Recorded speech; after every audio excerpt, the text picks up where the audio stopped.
to order at 7:01 p.m.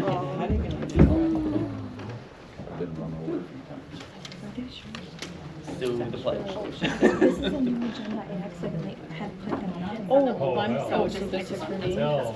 All right, let's stand for the Pledge of Allegiance.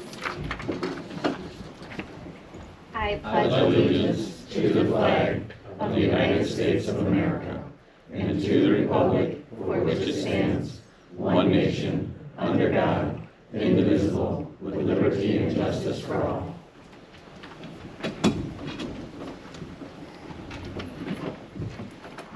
All right, we will start off with public comment. You'll have 3 minutes. Get my little timer. Okay.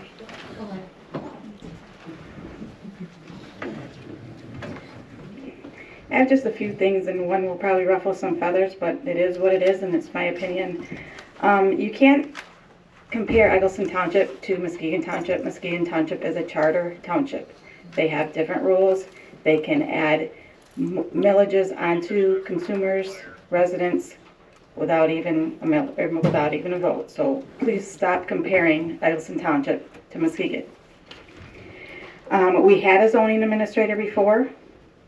Joan knows what kind of disaster that was. Maybe you could find a different one, but we have tried that avenue before.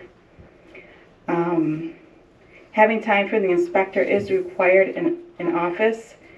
You may get more complaints because they're not fulfilling their duties of inspecting for building permits and other things, because that has also happened before. And the PC is responsible for updating the master plan, and they usually know how to do it by attending the MTA meetings and asking other townships how they do their plan. Now on the Jeff Ream. I understand the Jeff Ream contract is coming up in August, and like you guys said, there's 3 positions: building inspector, zoning, and ordinance enforcement, which he does many other townships as well, not just our township. Jeff holds a builder's contract license and knows the Michigan codes backwards and forwards. He is a stand-up guy and makes the building contractors go by the Michigan building codes, which is, in my opinion, very minimal, which I've seen homes. This is done for the safety of whoever lives at that house and the neighbors. With ordinance enforcement, this township has ordinances in place for a reason and are supposed to be followed. If the township would like to change the ordinance, that is fine. However, the current ordinances need to be followed until it is changed. With zoning, there are also restrictions for example, building setbacks. These setbacks are placed for the safety of the owner, the neighbors, and also the fire department if there is a fire on the property. I've known Jeff for over 10 years, and I will tell you, yes, and I use a good word here, he can be a hard nose. However, if you come to the township and ask something before you start building, etc., to know what you can and cannot do with approval, he will work with you all day long. It is when people try to do things without contacting the township that Jeff can become a hard nose. He does not have time to drive our streets to see who is doing what with no permits or road or down a road, sees anything. If he's driving down the road and sees something that he doesn't recall seeing before he's approved it, then he will stop. If Jeff is not available in the office, Cassidy is more than able and more than willing to help anyone that calls. Thank you. Thanks for your comment. Sandra Swab, I agree with Beth Ann's statement. I think you should hire somebody for all 3. Jeff has always done a good job. He knows the laws inside and out. And having one person, you have them doing all these different jobs versus one person doing one job. They see something else, they're not going to report it. So when that one person does everything, they catch more of the problems that are on the roads. Anyway, what I'm here for is to talk about PFAS. I don't know how many of you know about PFAS. It's a forever chemical. It's in industrial components, it's in consumer products, and it's been around since the 1940s. Guess what? It's here. It's in my water. And way over the limit that should be accessible. Oh, forgive me. It's been a long day. It's in non-cooked cookware, it's in food packaging, it's in firefighter foams, it's in textiles, it's in stain and water repellent and fabrics. It's every place. It doesn't break down easily. It remains in the soil, it remains in the water, and it remains in living organisms, meaning us. It causes some health issues, and this is just a few that are listed. Liver damage, high cholesterol, thyroid problems, immune system issues, and increased risks of some cancers. So be aware. Back in April, Subway across the street was found to have PFAS in their water, and they had to put a filter in. My neighbor found out about it and had their water tested. He paid over $400, around $400, and found out that he had an excessive amount of PFAS in his water. He received documentation from Muskegon Health Department indicating that they were going to test a few houses to the south of his. And I contacted him and said, hey, I live straight across the road from him. Why aren't you testing my water? Water flows from the east to the west, so therefore, from the northeast to the southwest, and therefore his water probably comes across the road, my area first. And he said basically, sorry, we're only going to test a few houses to the south of his, and we're going to stay on the west side of Wolf Lake Road. And for those of you that don't know me, I live on Wolf Lake Road just south of Apple Avenue. I then talked to Peter Van Heist. He's from Eagle, and Eagle is Michigan Department of Environment, Great Lakes, and Energy. He's in Grand Rapids, and he basically told me the same thing. Yes, we are in an area that's designated as potentially an area for PFAS, but they weren't going to go across the road. Tough luck. I then sent for a kit directly from Eagle. It was a little bit cheaper, $390. Had to wait for it to get shipped to me, and Your time is up, Sandy. Pardon? Your time is up. Sorry, my results was much higher. We need to do something about this. I'm sorry, it's something that these people should know about, and I'd like to finish this at some point. Thank you, Sandy. And if you want to see my documentation, I have it with me. You have an offset counter, huh?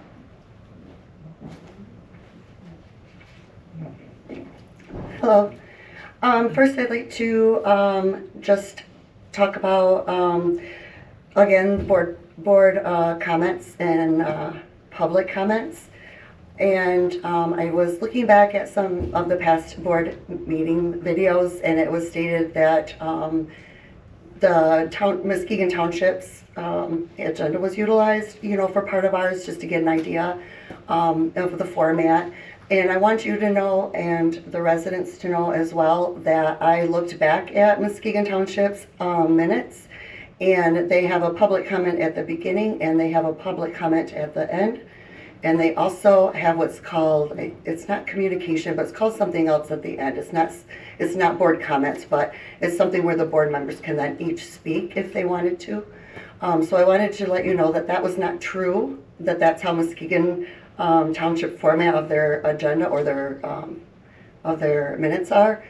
And then another thing in regards to that, Amanda had mentioned she looked back at Egelston Township meeting minutes or agendas at that time too, and she had not noticed public comments prior or at the beginning of the meeting, at the end, and then also board comments. And I want you to know that I've looked at a lot of the board minutes prior, and they did have public comments prior to the meeting. Like now, they had a public comment at the end, and then also a section for board comments.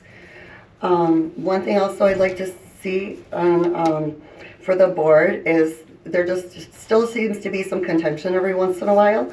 And so I had printed out a packet a while ago, and I dropped it off to the deputy treasurer, and I found out that she gave this packet of information to Amanda, but it wasn't an ethics policy, it was an MTA packet, because per that meeting when they were talking about board comments and public comments, and our ability not to be able to have that discussion back and forth, that one thing we could do is have things put in your mailboxes then. And that way we could have some communication still back and forth.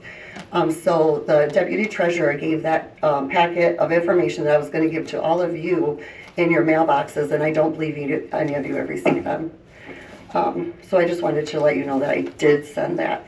I do have these here, so I have one for each of you if you would just take that. Thank you. And it's just how to manage a meeting. So if you haven't had a chance to look at any of MTA's at their website on how to handle a meeting or how to conduct a meeting, this right here will help you with that.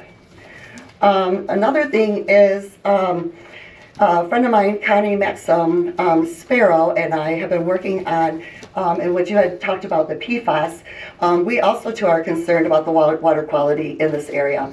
And so she's started to reach out to some county commissioners wanting to have a meeting set up. One thing I do want to add just real quickly, a list of internal and external committees, if we could get that, a copy of those, Amanda, an updated copy. The one I had expired 1/1/25. Thank you for your comment. Thank you. All right, as chair of the board, I will just note there was more meetings where I came back. I was mistaken. Actually, Sandy corrected me when she said that there were old meetings where they had public comment twice. I don't know where my sample came from that I followed when I built my first agenda. So when I looked at Muskegon Township, what I actually stated was I added a public comment. I didn't know that there were two. I added one in when I looked at the township sample.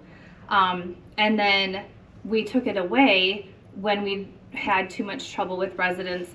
It has been historic that Egelston Township residents and board go back and forth with each other. And in order to keep a tighter run meeting, I contacted MTA and the PAR plan and was told that I certainly could take off the second public comment. Only one is required by law. So I had thought I was doing something nice by adding one to ask about the agenda or talk about the agenda, and then one for free commenting. We just removed that to speed up our meetings and took away board comment until we can get along nicely. Maybe when we have a code of ethics and sorry, you have to remain in order or I will ask you to leave. Please stop. Also, they did get the ethics packet. It was placed right here on all their tables, and Corey actually grabbed his tonight during our workshop. So they were placed in the mailboxes or on this table for every member of this board. The packet that I dropped off? Yes, yes. Okay. Yep.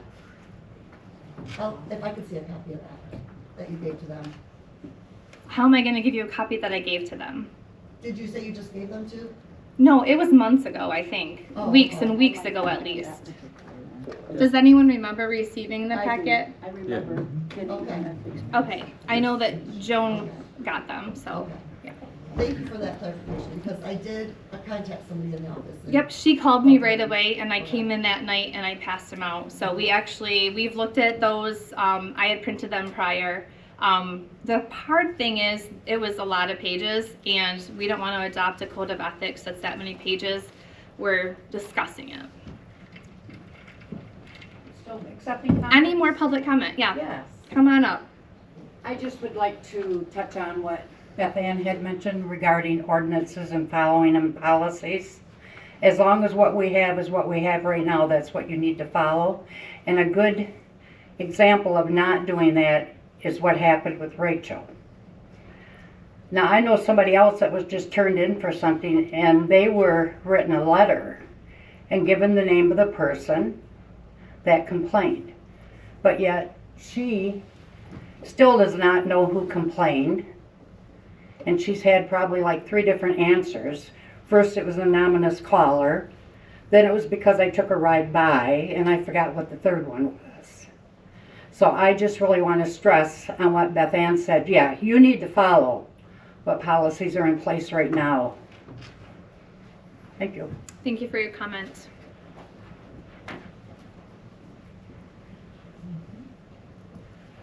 Well, I'm on the ZBA, and I just first wanted to say thank you for allowing me continued education. I really appreciated that. That really made a difference in how I perform. And I just want to touch base a little bit about Jeff in that position. I just really hope that you do apples to apples and you compare, what has our growth been in the last 5 years? How many permits and looking at that, because we are really growing. And if Jeff is already doing over and above and you're paying him, I just want you to really, take a close look at that and give him the respect he deserves, that you really can't pull somebody in that doesn't have the experience and pay him less and expect to get the same, because our community deserves it. Thank you for your comment.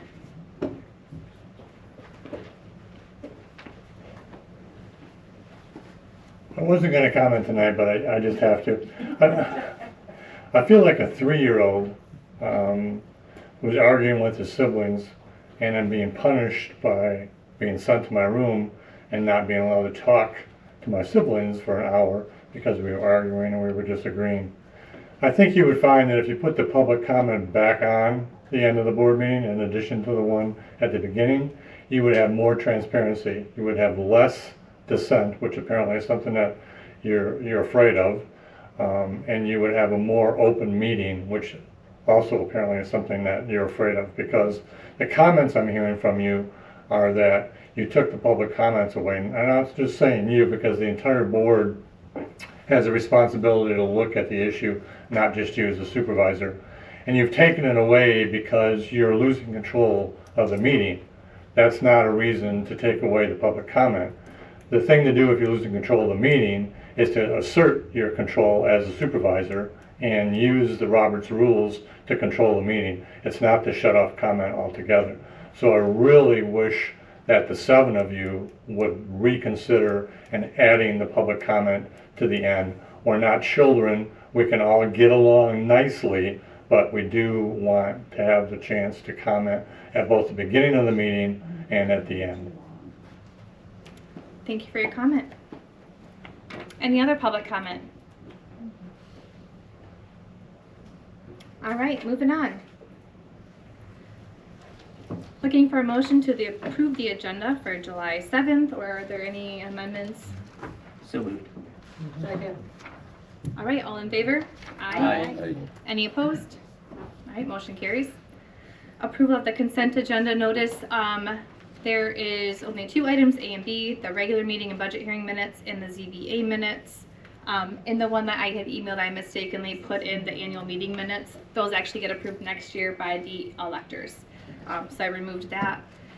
They are available in the office. So motion to approve the consent agenda. So moved. Second. All in favor say aye. Aye. Any opposed? Motion carries. Old business code of ethics adoption. So I think we just had decided at the table that we need more time. We want something concise. We can have a long policy code of ethics, and then probably something like I had mentioned, the 10 commandments of a meeting, or rules for decorum during a meeting. There's been comments that it should match not just for us, but also to our committees. I've had conversations with people that say it should also apply to the audience, the people that are speaking to us, which is true. If we have rules for decorum in our meeting, then they should be applied to everybody in the room. So that is something that really should be a priority to be ready for the next meeting. So I had printed the same things that you received from Rachel. They're available on the MTA website if you search Code of Ethics. Corey had sent them to me first. So if you could look into those while you're reviewing that policy that we discussed in our workshop, then at our next workshop we could adopt one at that following meeting. It's a special meeting. There's really no such thing as a workshop. True. That is a tricky thing. You had said that to me last week, and then I went to the MTA charter workshop meeting, and they were saying, why are you having a special meeting? You should have a workshop, because then the minutes are more free. They're just very minimal, and you don't have to have a pledge, and you don't have to have public comment during it. You can just work on something. And I do know that I was here and I heard John as a supervisor telling the past board, let's have a workshop on that, or maybe someone else had recommended a workshop. So it's in the red book. Although in the red book it does say all meetings are subject to OMA and there's no such thing as a workshop, the point of it is not that we're not voting on something, it's to work toward a common purpose. so that we could vote on it at the meeting. So When I think of a special meeting, it's like we're voting on it or making a decision, and I think that helps with the public, like knowing, oh, is this something that's gonna be worked on, or are we just talking, you know, and then we're voting on it later. A special meeting is defined as any meeting that's not on your agenda at the beginning of the year. Right. But When a you workshop post is your a type of agenda. a special meeting. It's not, there's no such thing as workshop if you read the red book. And my point in raising this is because every open meeting of the board needs a public comment. We can call it a workshop, you can call it whatever you want, but we should have a public comment at that also. If you read the red book.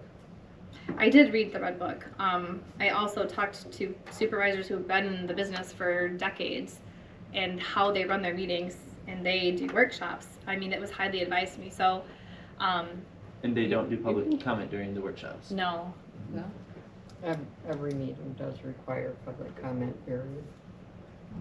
Did you guys do that in the past at the workshops? No, but people But that were doesn't mean allowed it's to right. comment, we didn't stop them from commenting. Okay. Yeah, just because others aren't doing it right, we should. And you're right, in the past, the board called them a workshop. And I've been reading the red book, and obviously it says there's no such thing as workshop, it's a special meeting. If it's not been already scheduled and posted, then it's a special meeting. That is what I read as well. So I guess going forward, we'll open our workshops with a public comment. Sounds good. Okay. New business. Trudy asked that we have a fee for the data file from CoreLogic. She was, I think, unable to reach anyone to get the resolution. I did reach out. We maintain a database for tax through the SNA software. It does cost us lots of money. We can have training through that. We update our database. We import drain assessments, border review changes, PREs. We have to have it committed and have a warrant through the county. It's a lot of work. There's time, there's money, there's effort involved. Other municipalities, I'm aware of a few, they charge when someone asks for their full database. CoreLogic is a huge conglomerate that is a clearinghouse for escrows. They have hundreds of banks below them that they're contracted to handle. So when they ask for their codes, their people that have their CoreLogic, there's a code, and I sent them that batch. And then they ask me for everyone, others that aren't even their escrow resident customers. So I've been sending that to them, but other municipalities charge for that. Sometimes there's other entities that are more political that ask for entire databases, tax databases. And so one municipality charges $125 per tax season, which would be summer, winter, and another one charges $250 per season. So I would like to, by the way, they didn't have a resolution or a motion. They both have fee structures, other fees throughout their municipality, and they include it on their fee structure. We don't have that. The only fee that we really have is the leaf side. So I'd like to entertain a motion to start charging when people, entities, escrow companies request our whole database. And I upload it to them if they've been asking for it, but I think it's fair to charge them. Others do, and they don't bat an eye and they pay it. Or they'll say, if there's a charge, please let me know. And then if I let them know, not me, but other municipalities let them know, then they don't even ask for it. Do you have a proposed amount? What do they charge you? One charge is $125 per tax season, summer, winter. One charge is $250. There are others too. I just reached out to a couple that I know for sure that they charge. Do you know what size those municipalities were? One's a city, so it was a little bigger. Another one's a little bit comparable to us. So do you want to Maybe do a little the bigger. 125 then? Sure. Okay. Do you want to make a motion? I make a motion to charge $125 per tax season, summer and winter, as a fee for any entity that requests our tax database. Second. Okay. We will roll call vote. 124.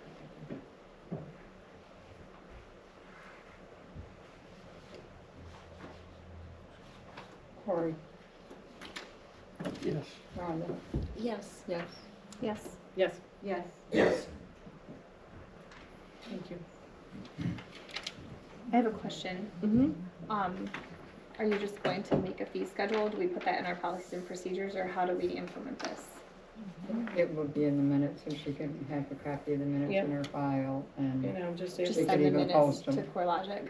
yeah, if they ask me, I'll just, they usually say, is there, let us know if there's a fee. And I will say, yes, there's a fee of $125 per tax season. Okay. And they can decide if they want to pay that or not. There's lots of people that request tax bills from us, like Wells Fargo and Huntington Bank, and a handful, one or two. You know, they'll pick up an escrow during the year, and we charge $4 every time for that. And we just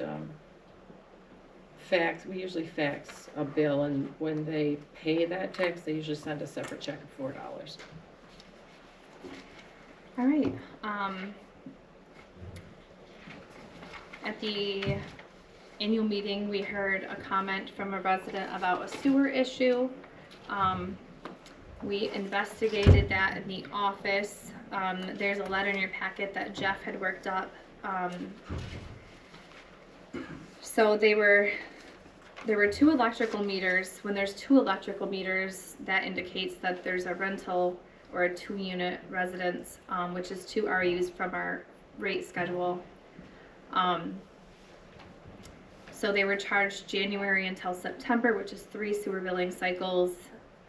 They came in and stated it was 1 dwelling, and they wanted an RU to be taken off. The township had given information. It was kind of a back and forth. There was some delay, back and forth.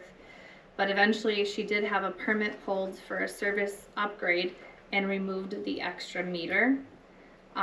There was a final permit in the file for 517 that Jeff found. So knowing that there was a permit for that work to be done, he can determine that the billing of 2 RUs should have stopped on 517, and he recommends that we refund her for the extra RUs that were billed. So that would be from 517 until September of 2024. And there's also the permit. So, I mean, it just was something that got missed. None of us were here, or most of us were not here, so it's hard to work out the details, but she probably didn't say, hey, stop billing me today. They finalized the permit, it was found in the file, so he feels like we owe her a partial refund. The tricky part is that it goes to the county on the tax roll.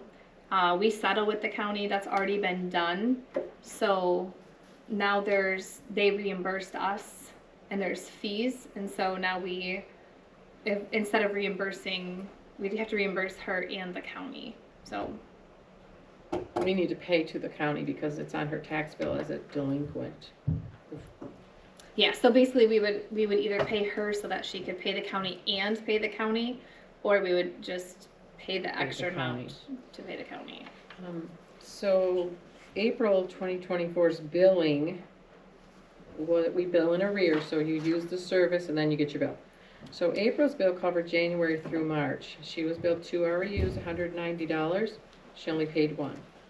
So she owed $95 plus $570 late fee. July's billing covered April through June. May, about halfway, should have stopped. It was $190, so probably half of that. It's not quite half. It's May 17th, but. I feel like this should have been added up beforehand. And then the October bill, it was adjusted and corrected, and it's only been billed $95. Do you want to just take a minute and figure out the total? Well, do you want her to pay both bills or just 1.5? I have a problem with this because she just recently purchased this. Obviously, these 2 services had been on there for quite some time. And we just assumed because we saw 2 services, I feel a letter should have went out and said, look, It appears you have two services, it appears you have two dwellings in your home. I need to come in and do an inspection. If you don't allow me to do that, then we're gonna have to start charging you for extra REU. Without that notice, we just assumed that there were two dwellings there. And I don't think this ever should have been put on until we had verification that there was, even if we had to bill her back once we got that verification. Just by 2 cents. We did send her a letter. She did respond. The supervisor met with her several times and talked with her. She agreed that she should take that extra meter off, and then it took her a long time to do that. It takes money and takes getting a contractor that can do the job. Yep, we helped her find a contractor through our, we didn't, but we we communicated with our electrical inspector, and he helped get that going. She did state that she paid, I thought she said $1,200, but she did upgrade the service also, so that wasn't the whole cost. I thought Consumers Power removed it for her at no charge, and the electrical contractor updated her service. But she never said that she doesn't have two dwellings there. She did come in and communicate quite a bit with us, and we tried to help her. Hold on, as you much as we said she could. never said she didn't have two dwellings? Correct. When did she? She agreed that she needed to take that other electric meter off there. Okay. So So we were she waiting ma- for her to do that. Essentially, she agreed to pay for two REUs because she had two dwellings. So, how many billing cycles do we need to account for? Just 3? What, no. She owed for 2 before the meter was off. She owed for 1.5, 3 months. She owed a month and a half before the meter was off. And then the October billing we already adjusted. So, a month and a half. Well, she owed for the April billing and she only paid 1 REU, but she owed for 2. Do you have the other sheet with the total from the total? No. Do you remember what it was? No. So, what are we asking? Can we have like a one solid number So and what it in- represents? In the office, the 3 of us met with Jeff and we talked about this, and we went back and forth with whether or not we should refund the whole thing or partial. We decided that Trudy would call down to the county and see if there were fees, how much that would be. There is a figure somewhere, what the total is. Because county charges penalties and interest when it becomes delinquent. Right. Sounds like we're not ready for any motion because we don't That's know what right. we're asking for. Bring that number. Because we don't know the fees. We don't know. We need to be a little more prepared if we're going to vote on something. We'll have to decide if we're going to refund all of it or half, basically. All of it being both of our REUs? The only thing we really, if you want to call that overcharged her, was a month and a half. Okay. And then there's fees. The 3 months prior to that, the meter was still there. Okay. She paid 1 REU, not 2. In October, we already credited and fixed that Okay. because. So it's a month and a half plus fees. How much are the fees? Sorry. Yeah, we don't know how much money is Yeah, I think, involved in this. yeah, I think it was $309 with penalties and interest, because we have penalties too when it's But not we paid. think. We don't know. Yeah. That's Yeah. the But problem. Jeff had said it was 3 sewer billing cycles. But you're saying because of billing in arrears, it's different? I motion to table this until we have more information. There were 3 billing cycles from January till September, but all that time, the meter was not off all that time. The meter was still on there, part of it. Do you have those numbers in your we- office? we You go can, grab them real quick. Um, Trudy? Do you have those in your no. office where you grab? No. Okay. I don't know where. Okay. I'll call Tony again and get it for one table it and go about it next time. Do we have a second to table? I second that. Oh, did you make the motion? Yeah. Okay, sorry about that. All right, we can roll call vote. Peggy. To table, yes. Yes. Corey, Yes. Rhonda, Yes. yes? Yes. Yes. All right, that's tabled. Bridgeton fire contract, so Trudy provided these pages, of meeting minutes from 2010 and then the contract, I will let her explain her, findings here. Okay, so at the budget hearing, I kind of hinted toward our contract with Bridgeton Township. Was around $1,500 or $1,600 that they pay us a year for fire service. It's like 4 pages back from, it's in your packet. March 17, 2025, we billed them $1,554.66 for fire service coverage. And let me preface this. We cover 9 square miles, which is 1/4 of their township. And I don't know what that is because our Exhibit A that lists section numbers or defines it by boundaries, we don't have that in our contract. And granted, we do have the state game area as part of that coverage, so I'm not saying it's apples to apples, but if you look at what other municipalities have done that cover also part of Bridgeton or Muskegon Charter covers Cedar Creek, their charge is $49,112 in 23-24, $50,000 in 24-25, and we're at $1,600. It seems like they kind of negotiated this together, or somehow there was some sort of template, because here's one for Dalton that covers Cedar Creek, and they're also $49,000, some $50,000, $51,000 over the next 3 years.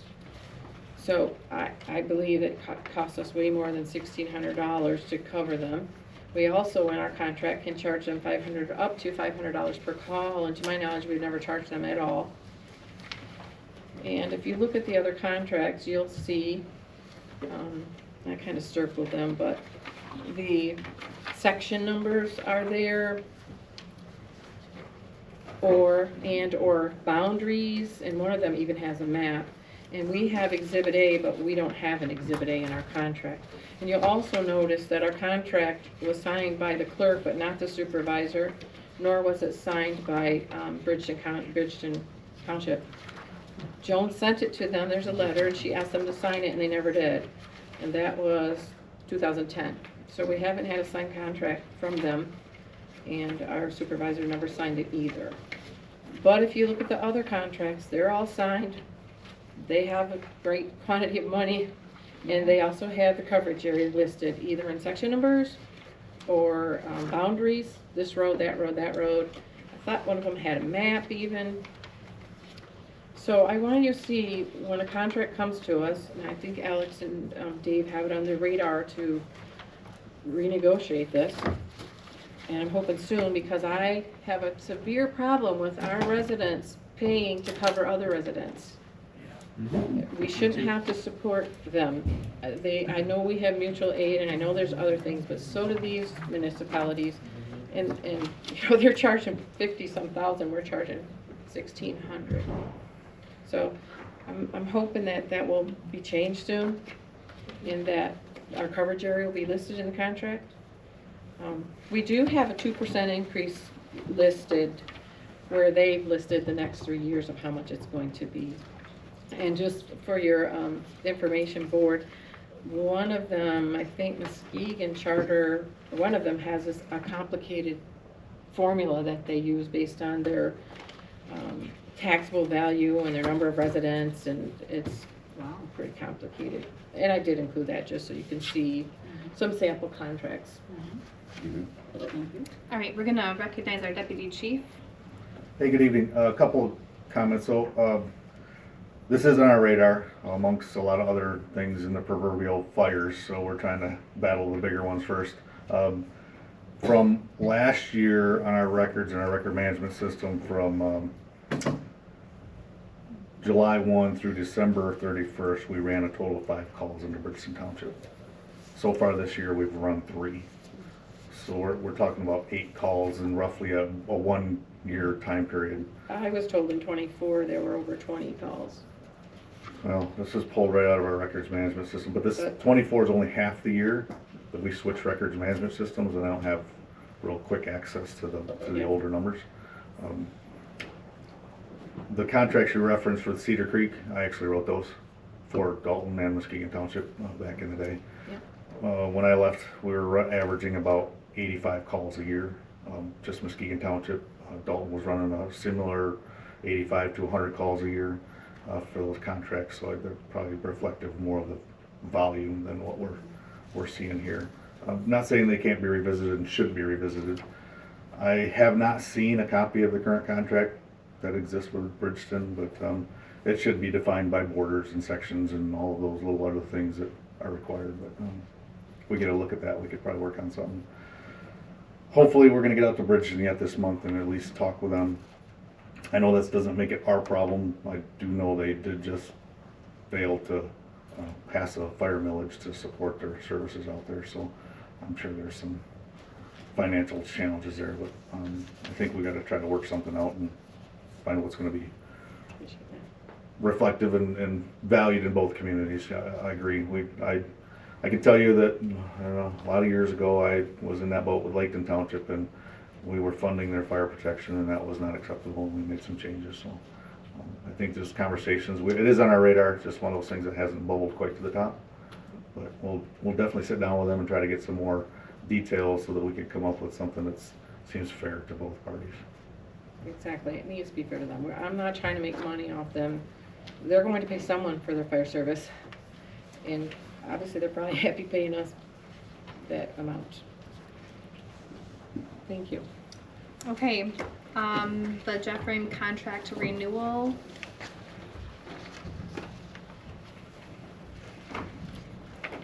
I motion to table this and to post RFPs so we can see some alternative options. And that would be. I second it. Thank you. And that would be for the RFPs for inspection, 1 RFP for code enforcement or ordinance management, however you want to word it, and then 1 for planning and zoning. Do you still second that?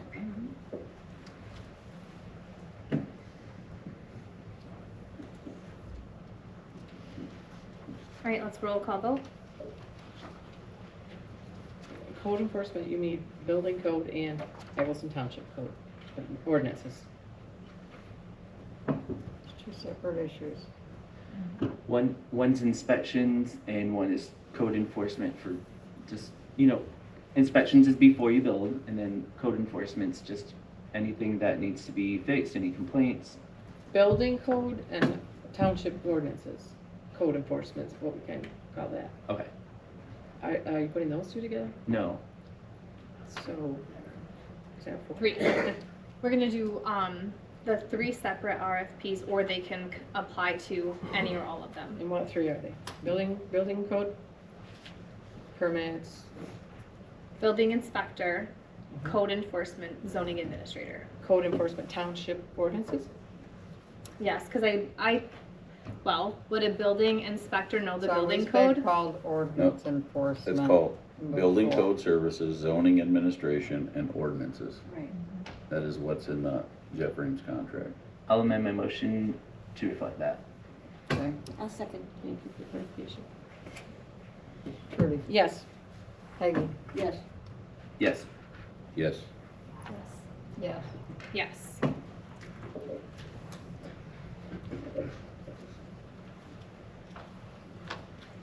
All right, next up, there's an MTA training.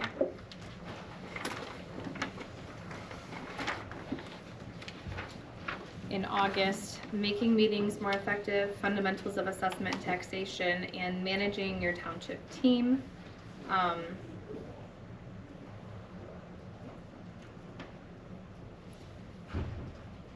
You get a discount if you go to all three. I really wanted to go to the assessment one, but I think it'd be good to just do all of them. They're also part of the excellence in governance training. So I would like to go to that, and then I don't know if either of the other executive board members or anyone else is interested. I'd be interested. I'll go. It's, will you be staying in Union Hotel? Or doesn't you're not mention driving hotels because on here. Shady, Shanty Creek is far, isn't it? Well, if you're going to both days, you would probably need to go to a hotel because it is 2 hours and like 40 minutes away, and it starts at 9 a.m. I make a motion to pay registration and housing hotel for any board members that are interested in going to the I'll second. MTA making meetings, MTA conference. I'll give you the dates. August 18th and 19th, 2025. Do you still second? I still second. Okay, and we will roll call vote. Rhonda, Yes. yes. Yes. Yes. Yes. Yes. Yes.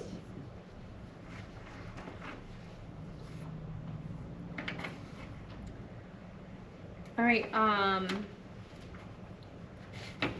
we have an opening on the planning commission. I would like to appoint Miles to that position. He's already been going to the meetings. He's familiar with how they run. And he's there doing video. I think he'd make a great addition to the planning commission.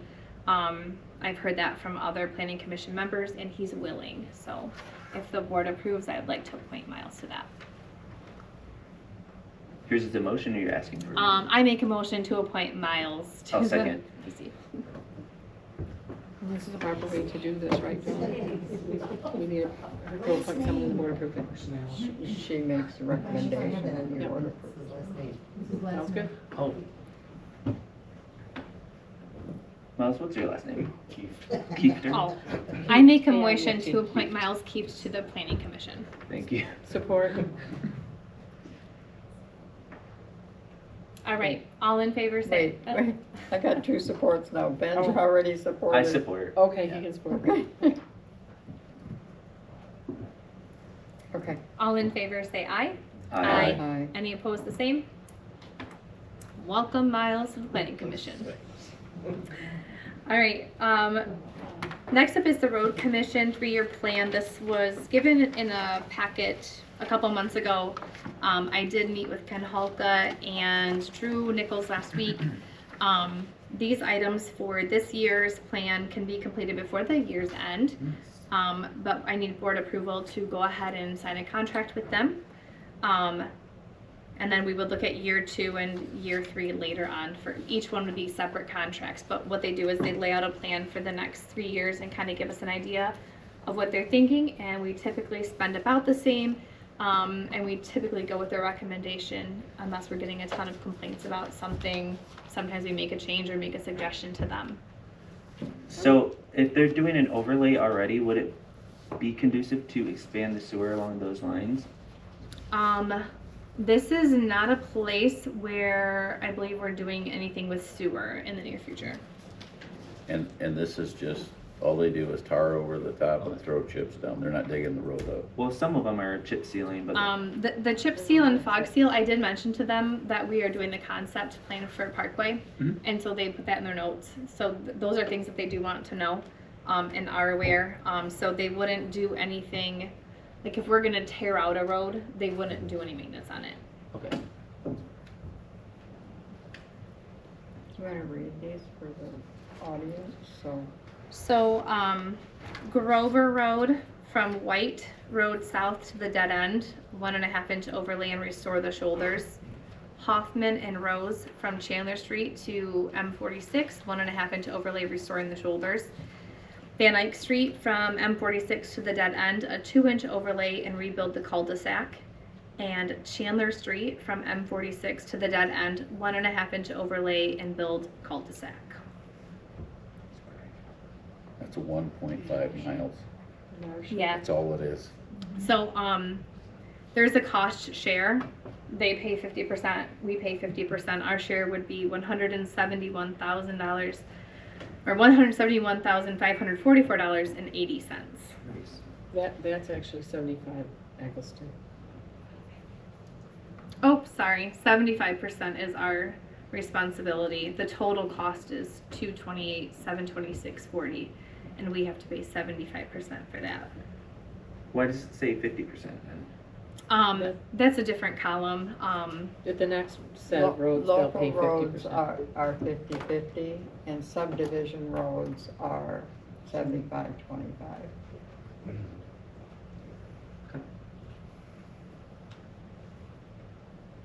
They have like a team of it. Well, I think some of you went to the open house. There's another one in August, but they have a team that goes out and drives the roads and gives their best recommendation for what's needed.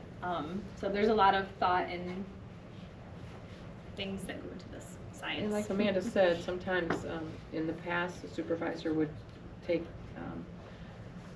concerns from residents when it was a major concern. We kept hearing it over and over, and they do listen and sometimes adjust what they suggested. And we don't have to take their suggestions either. We pretty much always do, I think. We have to They're take the all ones of their with the expertise. I don't feel Yeah. confident enough to override their. Right. It's much cheaper to maintain the road than to fix a bad road.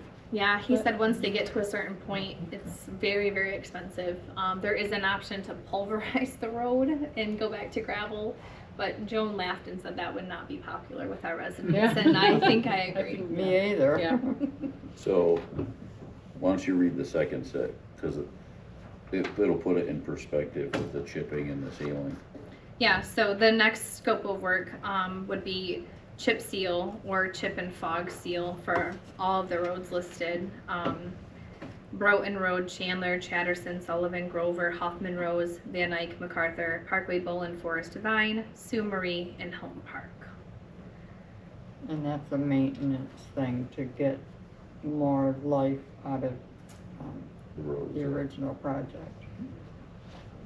The third year, there is Barnes Road, the bridge over Black Creek.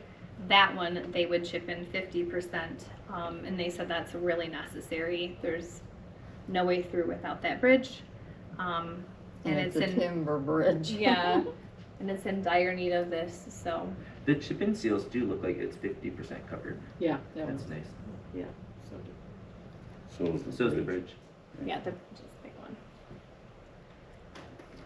Okay, so anyways, I need approval from the board to sign a contract for the year one plan, the first 4 on the list. So moved. Second.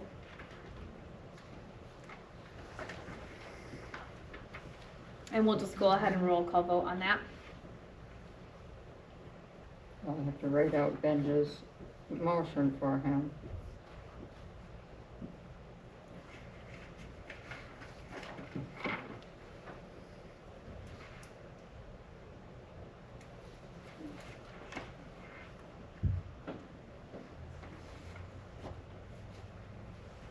And that was supported by Corey? Peggy. Peggy, okay. Okay, Benj, made a motion to approve allowing Supervisor Fano to sign a contract for year 1 of the Eggleston Road project proposal. Great. Okay. Corey? Can I ask you a question? Oh, Go ahead. Since we have a second now, do we have enough money in the funds to cover this? Yes. Okay. This Well, that was was the one given- thing that This nobody was asked. given months ago, so Chris did put this in the production. She's Okay. very good. Okay. Yes. I just wanted to make sure. Oh, you're starting voting, you said yes? Yeah, And oh, because she said yes. She asked me. Yes. yes. Yes. Yes. Yes. yes. All right. Up next, DPW Herb. Good evening.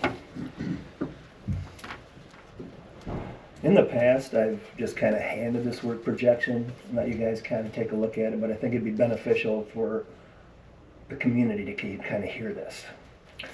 The work projection for July 2025, daily duties include cleaning the township hall, restrooms, library, boardroom, office, hallways, check and mark all missed digs, inspect trucks as well as equipment for the day's specific tasks, respond in a timely manner to all sewer alarms, sewer questions, inspect parks daily.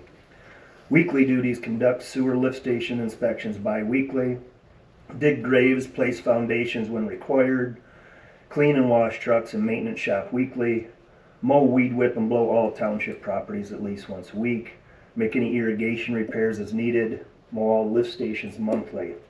Special projects for the month: paint all fascia around the township building and library, build a 10 by 12 deck at the caretaker house, apply summer fertilization to all irrigated turf in the township, install the fishing dock at Sunset Beach, rake both beaches, Sunset and Beals Park, at least twice per month, have 3 trees taken down at the cemetery. The DPW will remove all the stump grindings and add topsoil and seed to save on cost. Replace north service door to the mechanical room at the township. Replace irrigation timers at the cemetery that are becoming old and not working as well. Paint trim at Beals restroom. Replace a toilet at the township. Put in the swim buoys at the lake. Haul sand from the cemetery to wash out areas at Sunset Beach. Push up the leaves at the leaf site. Install new exterior lights at Beals bathrooms. Install a new air conditioner at the caretaker house, and made roof repairs at the caretaker house. We had to cut up a large fallen limb that was probably the size of a tree at Flickama Park, relocate bleachers at Flickama Park for the baseball club, spray for weeds at all township locations. That's just the month of July. I think it's beneficial for people to hear that and know that we're not just on mowers. And thank you. The beach looks great when you guys rake. And that fishing dock was over 5 hours, and they all got really bad swimmer's itch. So we really appreciate that. That was the first time I ever had it, and it was awful. Yes. Do we have the porta potty for the Pine Ridge? Negative. And yet, what's the holdup on that? Right now, I think the supervisor and I have been looking at different companies to get the best possible deal for the township. Right now, anything on my camera, I haven't had anybody there. The deer flies at that particular park at this time of year are overwhelming. And I know when we first put the pavilion there, we had a lot of interest. A lot of people wanted to check it out. But we are still looking at the best possible cost for a monthly porta-john at the Pine Ridge Park. So there's still not one there yet. How long is that taking? That's like a month, right? And works for finding a porta-john? It's mostly used in the winter, isn't it, Herb? I mean, Amanda? We use Great Lakes, is that correct? That was one of the companies that I recommended, and then Amanda's looked at a couple of others. I can't get a response. I did 3 requests for bids online. I called the place. I don't know if they're just not interested, if they're too far away, but your guy from Great Lakes had a great price. I did write him back and ask to sign us up, so I just don't have a delivery date. Okay. But I'm gonna go. I mean, the board said we could. If we only have 2, we only have 2. No one's getting back to us, and he beat the others by 65%. I mean, way cheaper. Wow. And that's who we've used in the past. I had reached out a long time ago too, before all of this, and John Sticko just flat out said, "We've quoted you in the past, and we're just way above that. And we don't even want to." That was one. That's probably why they ignored me. That's what becomes a lot of vendors. You know, they get put in that three deal. And the 2 of them never get it. It's always the one. So a lot of vendors just give up on us. Just found, yeah. I would like to also add that you and your team with Mystic did a lot of work with marking our sewers down the Apple Avenue project. Oh, with the project that we're having with everything on M46, yeah, Yes. it's been daily for sure. I would say average. I get between 8 to 12 misdigs a day. Half of those are conflict, but the other half have to be marked. So anytime that there's a lateral for a sewer, it's our responsibility to mark that, and if it's not marked correctly and the contractor busts it, then the township is responsible for that if we don't mark it correctly or if we fail to mark it. So that's a daily, and there's emergency misdigs, there's weekend misdigs, there's It's never ending. Everything in the sewer, a lot of people don't see it because it's not in sight, but they never quit running. They never stop. The flow never stops. The dirty flow. I have a question. So we have this, I don't know if you call it a park, but we have the story walk and the storybook plaques. They're all faced away from the path, and you have to be in the bushes to see some of them. So they're all trimmed. Everything faces, all the ones on this face to the light, and everything on this side faces to the tower. That was a suggestion that Maddle wanted. They did not want them to face away. They wanted them facing the park. They didn't want them to face the fence. They wanted to all face in the park, and that was a suggestion that Maddle made to us. The representative from Maddle did tell me that at the Sarah. ribbon cutting, Sarah, she said they were thinking about, they didn't want turned heads to get bonked with a soccer ball during practice, so they faced them in toward the field to see balls coming at them. But the bushes are all trimmed though. And then it's kind of unsightly to have all the equipment back there. Is there some kind of a fence we can put up, or can we move those somewhere else? No. I mean, I can't move them anywhere else. I mean, a fence would have to be budgeted. But you got to figure, any trailer that we have there, we need room to pull in and back that trailer in. We need some room to do that. There's really no other possible spaces that we could utilize. Plus, this is here. It's behind the township. If I was to put it at the cemetery or the parks, there's a good chance it would be vandalized. All right, maybe we can budget a fence or something with enough room to pull in. I think one thing that we should do before we budget a fence and spend tax dollars is put some cameras out here and see how many people actually use this. I mean, how much tax dollars do we want to spend on something that maybe 3 or 4 kids use a week? Which begs the question, with the story trail, is anyone ever going to use it? I wanted it at Beals, where people are already there. Here, it's only kids on the, it's not even a real field. So it's really only the kids that use that field for practice. But it is also part of the library. And that's what the library asked for, and that's what the library wanted. And I explained to you that if we put it at Beals, how logistically wrong it would be. And there's lots of little kids that come with their parents for olders practicing soccer. That I would like us to have a parking lot over there somewhere. Joan has recommended that in the past. When you come around that corner during soccer practices and you go to park back here, there's little kids on a little big wheel flying out behind the cars, because the cars park right like that. There's lots of parents and younger kids while the olders practice soccer. I don't know if we want to park here. It just doesn't seem, I mean, you can't see it, no one uses it. It's not really. It's called Giddings Field. They and practice soccer mostly. And it's ugly with all, the equipment there. So I don't know if we want that to be a park. It already is. It's called Giddings Field. Giddings Field is what it's called, yeah. That would raise some eyebrows if we just didn't make it a park anymore. It does get used a lot. It gets used by the soccer every spring, every fall. Yeah, we talked about, there's a chunk over at Holiday Park that the soccer club wanted to utilize, so we've been talking about that. Is that the property to the north? It is the property to the north, so there are things that we can look at for the soccer club, because they're, you know, yes, we have bathrooms if the facility's open. I put together a whole program and everything for the soccer fields, the irrigation, power, restrooms. I did that. I spent months on that, and it was shot down. We got a new board. Let's try Yeah, again. and the soccer club wanted us to give them that. They called me and said, we're ready for you to give us that. We're ready to take that over. And I'm like, we can't just dispose of township assets. Well, we'll buy it. I said, well, it has to be put up for a bid, and you may not win the bid. That's only if the board agrees that we want to sell it. You know, they were kind of pushy that they said in the past, someone told them that we'd give it to them. So I don't know who misled them, but that wasn't the case.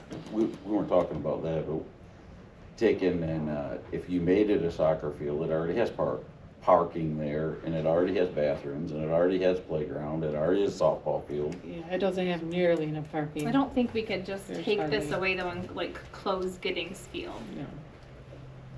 I'm just saying, I don't know if we want to invest more in it. It's just, it's a field, they can use it, sure, but it's not like we're gonna invest a lot of effort into it, because it's not visible, there's no houses around it, it's not really like a community park, it's a field. We're kind of off task, but I would agree with developing Holiday. We have 4 acres to the. All right, back to the agenda, lift station cleaning. Yes, you guys have already voted on this last year, December. Do you want me to read over the whole thing, or did you want to take a look? This is $5,900 to do all 12 lift stations.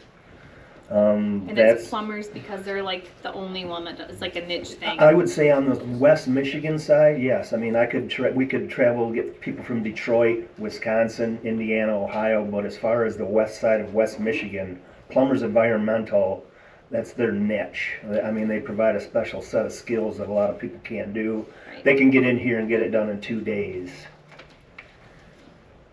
And they always do a good job.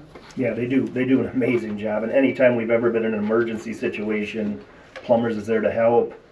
They can do anything that's involved with sewer, lift stations, lines, cleaning, anything to do with that, they're there to help. And you have said in the past that this is maintenance to extend the life Exactly, of our sewer infrastructure. yes. Well, and I might add, they had that old fire truck that they were gonna use for this.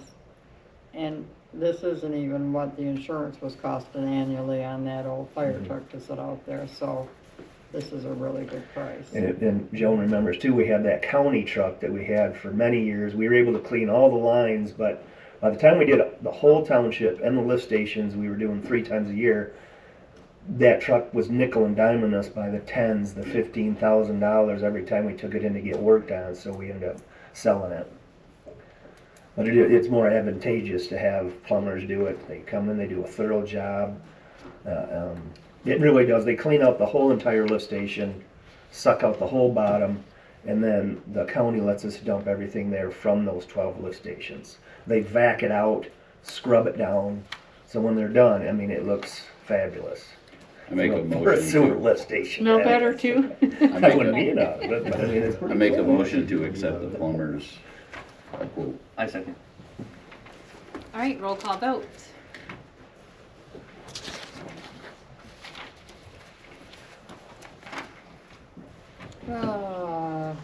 Peggy, Yes. Corey, Yes. Rhonda? Yes. Yes. Yes. Yes. All right, fire department. Hey, chief. Good evening. So the first thing you have in there, as promised, is June 2025 incident reports for your information. Thank you for that. I read through those. That's really eye-opening to see where all your services are going. Well, like I said, I think we got it pinned down now to where this is what you're gonna be seeing every month. I like that.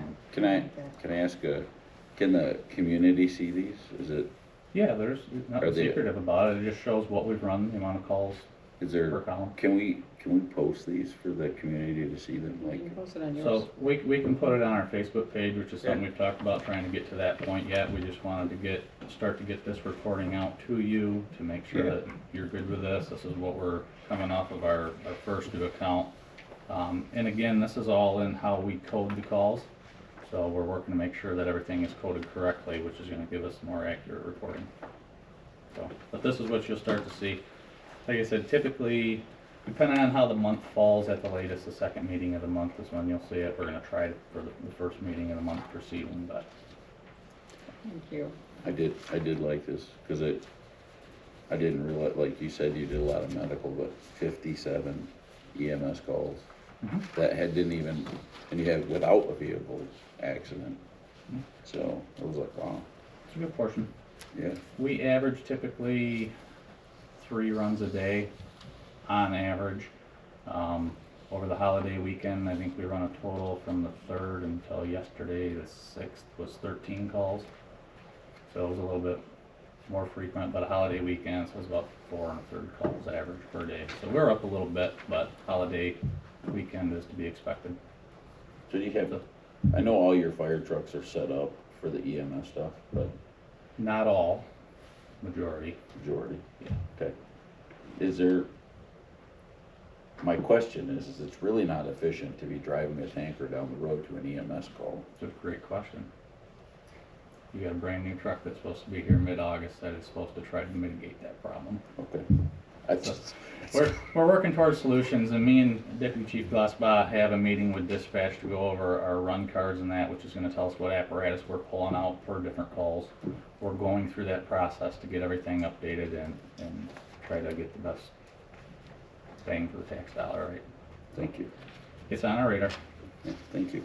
I'll only add one point. The flip side of that is if we were to say take a utility vehicle pickup truck and we got a house fire, Yeah, go back to that's station. not efficient work, so. No, I know, but So And it's that's the- staffing, part of it's a staffing and being able to juggle all the pieces and what fits for what we have. And that theory is what went into the new truck being a mini pumper. Will carry water with it, but it's Okay. kind of narrowed down. Is 622 our first one out still? Yes. Next thing you have in front of you is a quote from Affordable Door and Gate. They've been in and performed all of the service on our bay doors over the last couple of weeks. We've been satisfied with their work that they've done. While doing so, they found some further issues that they brought to my attention. 3 of our bay doors currently have the center pads that hold the track for the garage door opener up that are pulling out of the brick wall, and they actually hold the tension springs up for the door. So kind of an important piece. Again, nothing that we could see from down below, but once they pulled the door up and the weights on it, they could tell where they were pulling apart, and they showed that to me. In addition, door 3, which is our main first out, 622 rolls out. It's been squealing for quite some time. We thought maybe it was some rollers and that. They went through that and determined that there's a wore out bearing on that door. So this quote includes having every door center pads re-drilled out and put in appropriately. Apparently the anchors were undersized for the size of door that we have when the station was built, so they're going to correct that problem and fix the bearing. Once this is done, all of our garage doors should be up to par, and then we're going to start on an annual maintenance plan with it. I'm back and forth depending on usage, whether we're going to do it biannually or annually. The cost is probably going to average out to be the same. But in 6 months, we're going to have them come back in and reassess, and then moving forward, we can tell what path we need to go down with that. So, but the bid that you have in front of you, in staying with the business, or staying with the business that was already in and did all the repairs, my recommendation is to approve the bid in the amount of $1,358.56. I make a motion to go with Affordable Door and Gate because it's a continual bid for the same thing that they just did. I'm not the same thing, but from the same company that just did the same work, so. You don't need our approval for this, do you? I do. For board approval, anything over $1,000, but I only need one bid for anything under $2,000. I think you just need 2 signatures. Anything over 2,000, you need the board approval. No, sir. No. It hasn't been changed yet. What? Support. We just talked about it. Okay. I support, Joan. Yeah, I got it. Thanks. Yep. All right, roll call vote. Yeah, time to write it. Benj, Yes. Cory, Yes. Rhonda, Yes. yes. Yes. Yes. Yes. Next up in front of you, we have some emergency repairs that I had to authorize for our engine 621. 622 was out at the shop for repair, which you're going to see in the next couple items here. While that was out for repair, 621 was responding mutual aid to Muskegon Township, and all the lights on the dash come on, started screaming at us saying, hey, something's wrong. We were able to get that truck back to the station, no problems. I took the codes off the dash, sent those over to Fleet Mod, who does the majority of our work for us. He was able to determine that it was safe to drive to get it there, so they could diagnose it appropriately for us. The only problem that created is that I would have had both engines out of the township. So for that hour, 30 minutes there, 30 minutes back, I was able to have Moreland on standby for us for any call that we would have needed our engine for. So we appreciate their help. But I was able to get 621 over there, pick 622 up, and get that back to the station, so we still had an engine in service. They found that the DEF header, which is the exhaust fluid port, which is something that we've talked about, I don't remember when it was, but I told you the repairs on these trucks with the DEF systems, I think it was in conversations over 620, start to get expensive and cause problems when they start to plug up. So this is in part one of those problems. They were able to get it in and get it repaired for us to get it back. The reason for the emergency repair is 622 still had an oil leak going on that they were unable to get parts for while it was over for other repairs. So we played a little switcheroo to make sure that we were in service, and they were able to get this truck completed in a rush fashion, and multiple other departments were willing to put their apparatus off so we could get our truck fixed in order to have it back for the funeral procession for Deputy Chief Sam Deans of Casanova. So we greatly appreciated that from them. So these repairs have already been done. I'm just asking for the approval in the amount of $2,836.28.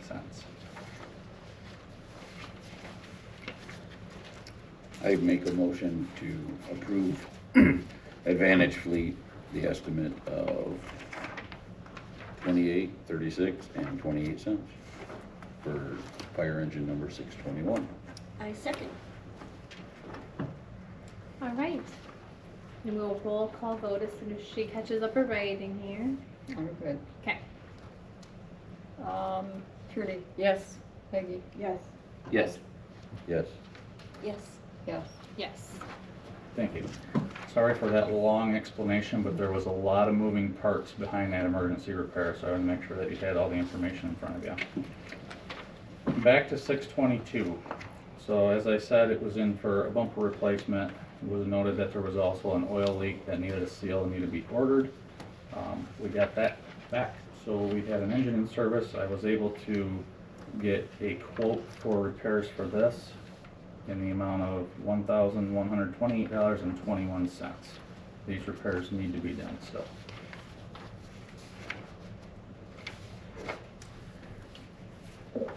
I motion to approve that. I second. Roll call vote.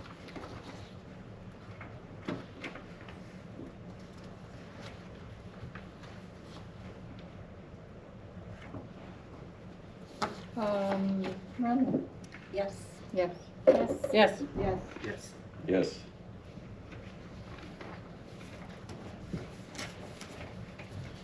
And then still on 622 is bumper replacement. So while on scene of a vehicle accident back on April 25th, the front bumper of engine 622 was accidentally hit by a local towing company.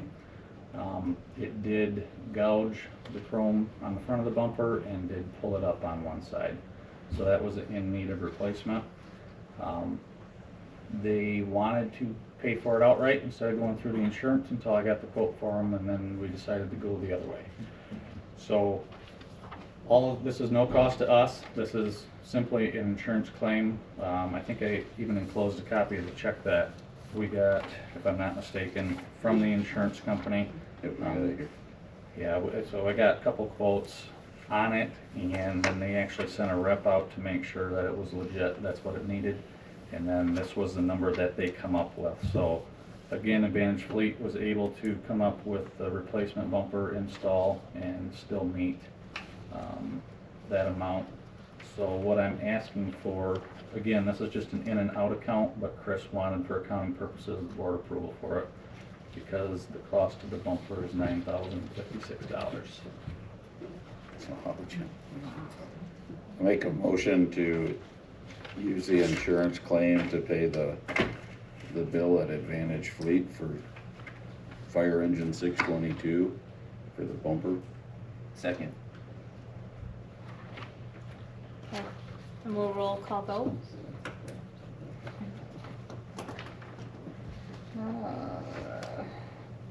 Randall, Yes. yes. Yes. Yes. Yes. Yes. Yes. So that is why we try to follow through with anything that's accident related or damage to the trucks, because everything that says fire in front of it or behind it is very, very expensive. So we did follow through. We did have reports from the personnel that were on scene and what happened, all that was documented, police report was taken, and then through the insurance process. I left the name of the tow company out because I'd rather not discuss it, but it's taken care of at this point. So, Deputy Chief Glutzba is going to do the last two for you.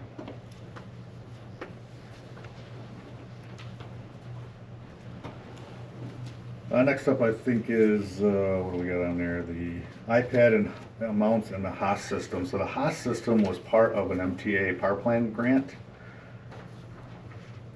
that paid for the devices and the service for 3 years.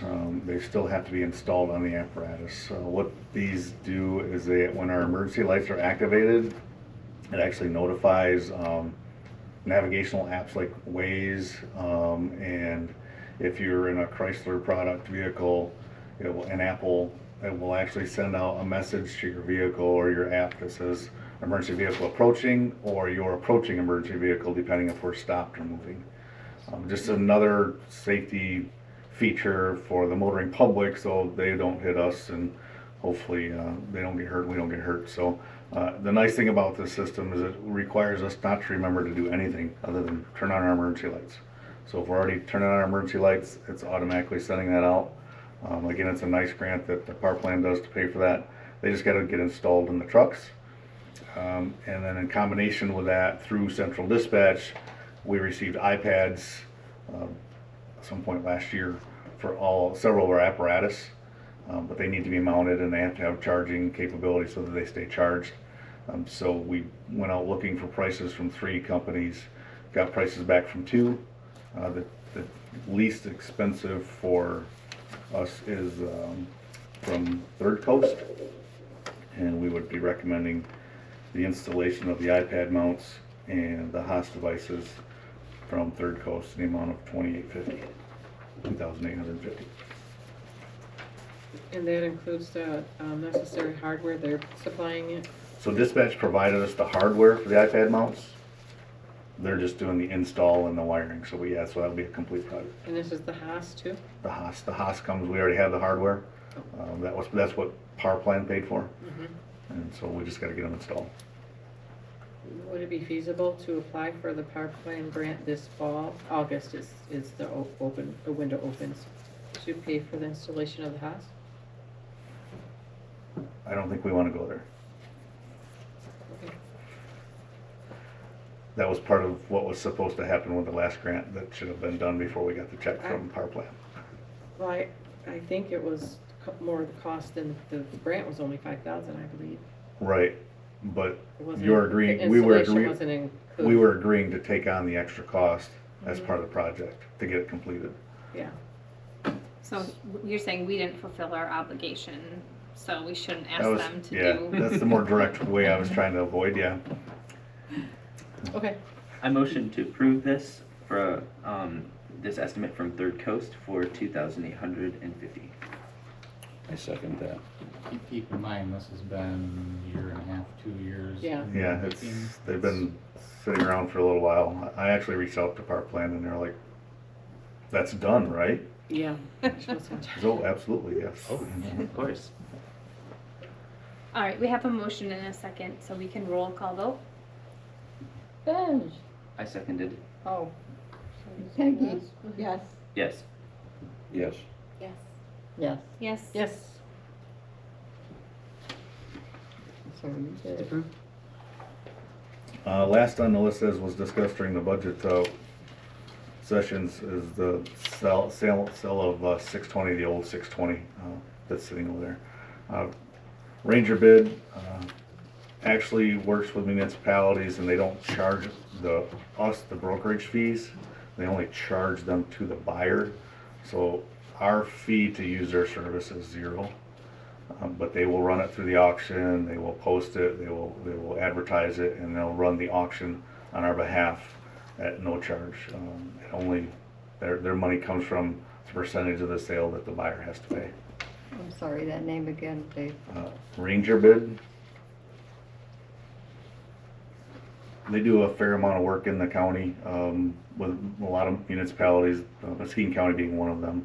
And they run a lot of their county road trucks, county police cars right through the system, and it's just it's a pretty hands-off way for us as a municipality not get involved with trying to sell vehicles and title transfers and all of this, because they're a licensed broker and they just handle the whole thing.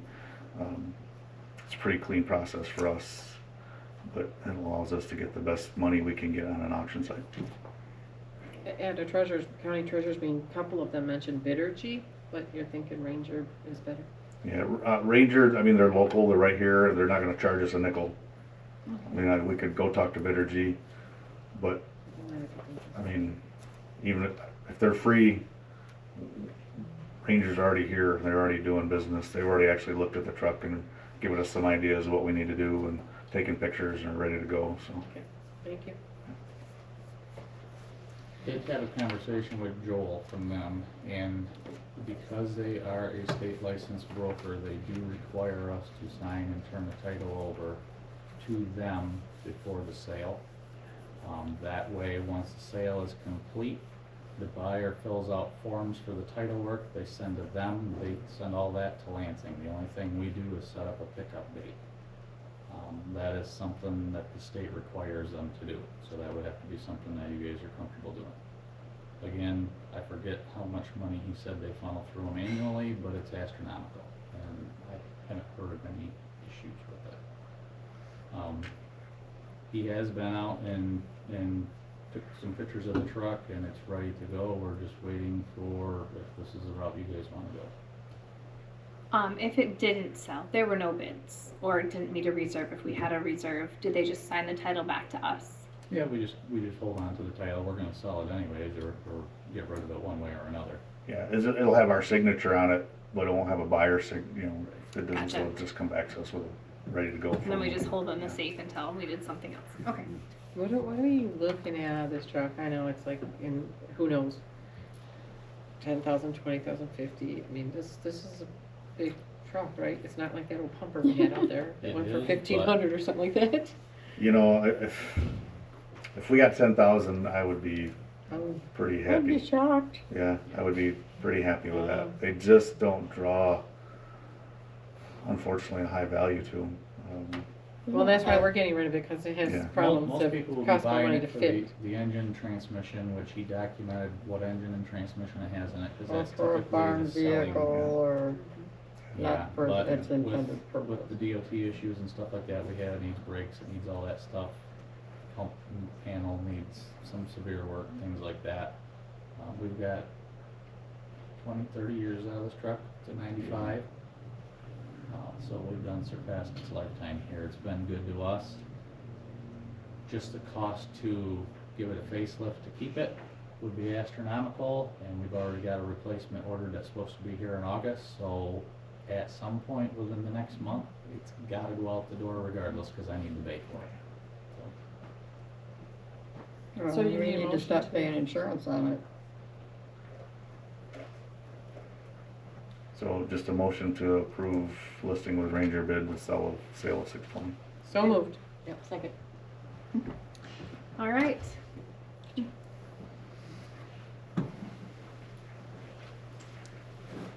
We'll roll call vote. Corey? Yes. Rhonda? Yes. Yes. Yes. Yes. Yes. Yes. All right. There are no communications, so looking for a motion to adjourn. So moved. A second. All in favor say aye. Aye. Meeting adjourned, 8:29.